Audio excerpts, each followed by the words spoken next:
I think some of the concern for Paul George, I really don't think that Frank Vogel and Larry Bird maybe did as good a job of explaining how his role would be different this year. Because, quite frankly, he's still the franchise player. He's going to be their best offensive player. He's going to be their best defensive player.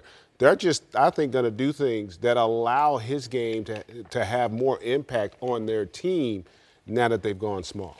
Yeah, and he'll start to be more comfortable with it as they get into the season, and he starts seeing some of the advantages of having the skill set that he has at that position, playing against a lot of bigger guys, but still having the versatility to guard anybody basically from the 1 to 4 position.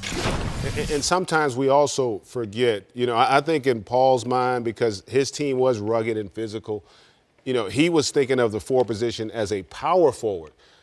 We don't really play the 4 position as a power forward. You hear all this terminology about the space 4 and opening up the floor, and I think his skill set is catered to that. So I really think what Larry Bird determined in terms of the direction of this franchise was the right thing to do.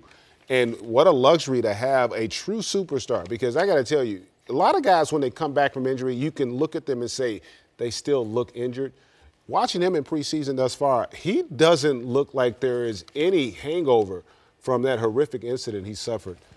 And what happens is, the Golden State Warriors won the championship last year, and they played the brand of ball that the Pacers are going to look to try to play this year.